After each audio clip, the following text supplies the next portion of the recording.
പ്രതിനിധിയായി ഉള്ളത് ഈ ചർച്ചയിൽ പങ്കെടുക്കാൻ ശ്രീ നാരായണൻ നമ്പൂതിരിയാണ്. ശ്രീ നാരായണൻ നമ്പൂതിരി, BJP-യെ പ്രതിസ്ഥാനത്ത് നിർത്തിക്കൊണ്ട് മാത്രമേ കേരളത്തിലെ ഈ 8 നിയോജക മണ്ഡലങ്ങളിൽ LDF 3-ാം സ്ഥാനത്തേക്ക് പോയതിനും 11 നിയമസഭാ മണ്ഡലങ്ങളിൽ BJP മുന്നേറിയതിനും തൃശ്ശൂരിൽ ഇതാദ്യമായി BJP-ക്ക് ഒരു ലോക്സഭാ സീറ്റ് കിട്ടിയതിനെയും ഒക്കെ കാണാൻ കഴിയൂ എന്ന നിലപാട് രണ്ട് മുന്നണികൾക്കുമുണ്ട്. അതിന് കാരണം മുസ്ലിം വിരോധം എന്ന ഒരു അജണ്ട നടപ്പാക്കിക്കൊണ്ട് ക്രൈസ്തവ വിഭാഗങ്ങളെ അല്ലെങ്കിൽ ക്രൈസ്തവ വോട്ടുകളെ, ഞാൻ കുറച്ചുകൂടി സ്പെസിഫിക് ആയിട്ട് പറഞ്ഞാൽ, BJP-യിലേക്ക് അടുപ്പിക്കാനും മുസ്ലിം പ്രീണനത്തിന് വേണ്ടി അങ്ങേയറ്റം നിൽക്കുന്നു ഇടതുമുന്നണി എന്ന് പ്രചരിപ്പിച്ചുകൊണ്ട് ഈഴവ സമുദായത്തിൻ്റെ വോട്ടുകളിൽ ഒരു ഭാഗത്തിൽ വിള്ളലുണ്ടാക്കാനും കഴിഞ്ഞതാണ് യഥാർത്ഥത്തിൽ BJP-ക്ക് കഴിഞ്ഞ തവണത്തേക്കാൾ, അല്ലെങ്കിൽ BJP മുന്നണിക്ക് കഴിഞ്ഞ തവണത്തേക്കാൾ ഒരു മികച്ച പ്രകടനം കേരളത്തിൽ ഈ ലോക്സഭാ തെരഞ്ഞെടുപ്പിൽ നടപ്പാക്കാൻ കഴിഞ്ഞത് എന്നാണ് വെള്ളാപ്പള്ളി നടേശൻ്റെ ഈ വിലയിരുത്തലിൽ നിന്ന് പറയേണ്ടി വരിക. അത് ഏറ്റെടുക്കാൻ BJP തയ്യാറാണോ?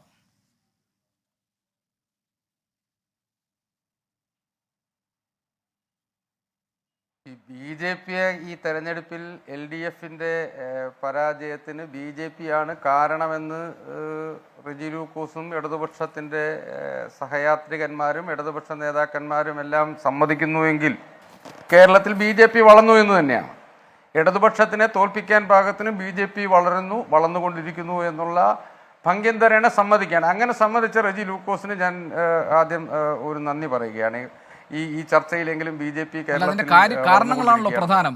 അതിന് നിങ്ങൾ ഉപയോഗിക്കുന്ന ടൂൾ എന്ന് പറയുന്നത് മുസ്ലിം വിരോധമാണെന്നും അതുകൊണ്ട് ക്രൈസ്തവ വിഭാഗങ്ങളെ എടുക്കുന്നു, ഈഴവ സമുദായത്തെ സ്പ്ലിറ്റ് ചെയ്യിക്കുന്നു എന്നതുമാണല്ലോ ഇതിലെ പ്രധാനപ്പെട്ട വിഷയം. ആ സോഷ്യൽ എഞ്ചിനീയറിംഗിനെ കുറിച്ചാണ് ഞാൻ ചോദിച്ചത്. ഞങ്ങൾ ഉപയോഗിക്കുന്ന ടൂള് അല്ല ഗോപികൃഷ്ണ, ഞങ്ങൾ ഉപയോഗിക്കുന്ന ടൂള് റെജി ലൂക്കോസ് പോലും അടുത്ത സമീപകാലങ്ങളിൽ ഞങ്ങളുടെ കൂടെ വരുമെന്നുള്ളതിൻ്റെ തെളിവല്ലേ സുരേഷ് ഗോപിയെ യേശുദേവനായി ചിത്രീകരിച്ചുകൊണ്ട് ഉള്ള ചിത്രം വരച്ചത്.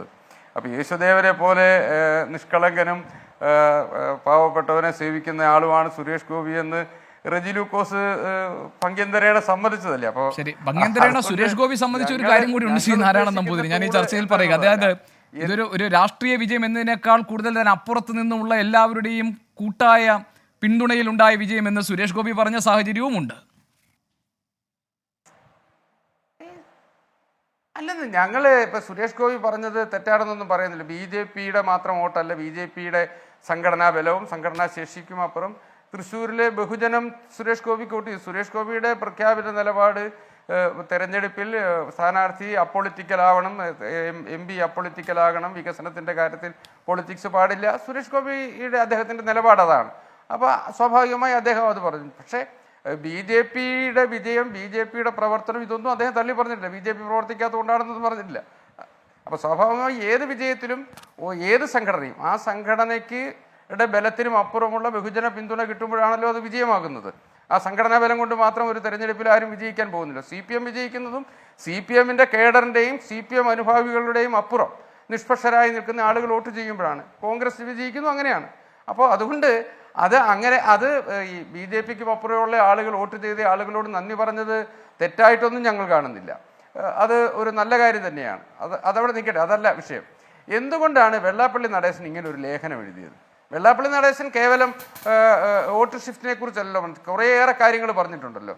ഇപ്പോൾ CPM-ൻ്റെ പാലക്കാട് കൂടിയ പ്ലീനത്തിൽ പറഞ്ഞു മതപരമായ ചടങ്ങുകൾ പങ്കെടുക്കരുത്, ശബരിമലയ്ക്ക് പോകുന്നതിനെതിരെ ഗണപതി ഹോമം നടത്തിയ പാർട്ടി ബ്രാഞ്ച് സെക്രട്ടറിയെ പുറത്താക്കി. പക്ഷേ അതേ പാർട്ടി സമ്മേളനങ്ങളിൽ നിസ്കാരത്തിനുള്ള സൗകര്യം ഒരുക്കുന്നുണ്ട്. അപ്പോൾ മതന്യൂനപക്ഷങ്ങളിൽപ്പെട്ട ആളുകളുടെ വിശ്വാസം അത് അനുവർത്തിക്കാനും ഹിന്ദു വിഭാഗത്തിൽപ്പെട്ട ആളുകളുടെ വിശ്വാസം നിലനിർത്തരുത് എന്ന്, അല്ലെങ്കിൽ ആ വിശ്വാസപരമായ ആചാരങ്ങൾ നിലനിർത്തരുത് എന്നുള്ള നിലപാട് സ്വീകരിക്കുന്നത് എന്തുകൊണ്ടാണ്? ഇപ്പം CAA വന്നു. CAA-യുടെ CAA-ക്കെതിരെ സമരം ഉണ്ടായി. എന്തായിരുന്നു CAA-യെക്കുറിച്ച് പറഞ്ഞതെന്നുള്ള അതൊരു വീണ്ടും ഒരു ചർച്ചയാക്കാനല്ല. CAA-ക്കെതിരെയുള്ള സമരമുണ്ടായി.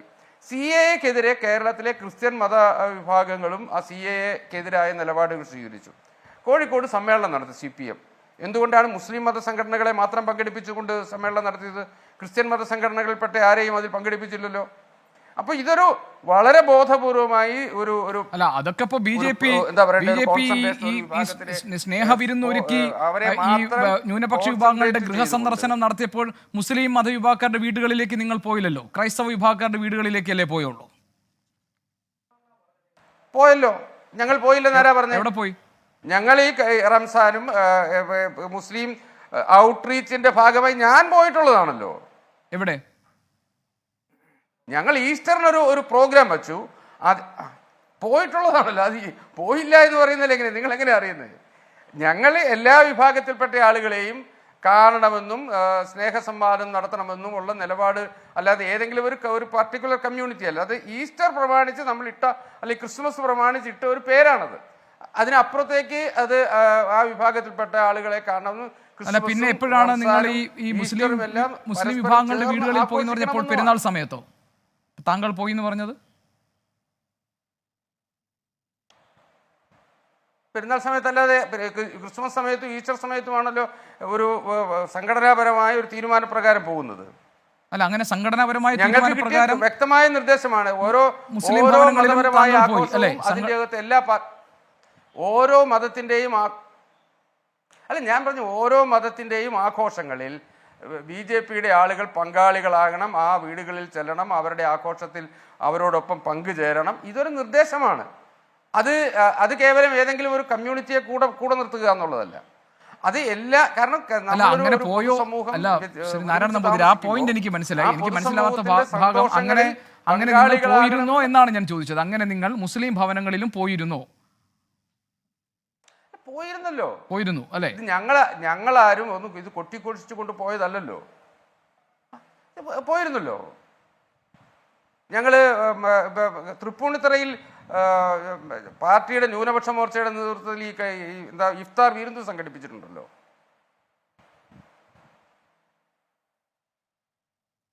ശരി ശ്രീ നാരായണ നമ്പൂതിരി, ഞാനിതാ ശ്രീ CK വിദ്യാസാഗർ കൂടി നമ്മളോടൊപ്പം ചേർന്നു. പലതും കാണുന്നില്ല എന്നുള്ളതാണ് ഒരു പ്രശ്നം. അതവിടെ നിൽക്കട്ടെ. ഞാൻ പറഞ്ഞത് ഒന്ന്, ഈ തരത്തിലുള്ള വ്യക്തമായ പ്രീണനം ഒരു ഭാഗത്ത് നടക്കുന്നു. ഇപ്പോ 3 MP-മാർ രാജ്യസഭയിലേക്ക് 3 MP-മാരിൽ 2 പേർ CPI ഒരു മുസ്ലിം കമ്മ്യൂണിറ്റിയിൽപ്പെട്ട ആള് വേണം സ്ഥാനാർത്ഥിയാകാൻ എന്നുള്ള നിലപാട്, അതിലെ മഹാഭൂരിപക്ഷം വരുന്ന ആളുകൾ പാർട്ടിയുടെ മുൻ അസിസ്റ്റന്റ് സെക്രട്ടറിയെ സ്ഥാനാർത്ഥിയാക്കണമെന്ന് മുല്ലക്കര രത്നാകരൻ അടക്കമുള്ളവർ പറയുമ്പോഴും പാർട്ടിയുടെ സംസ്ഥാന സെക്രട്ടറി നിലപാടെടുക്കുന്നത് ന്യൂനപക്ഷ വിഭാഗത്തിൽപ്പെട്ട ഒരാൾ വേണം. ശരി,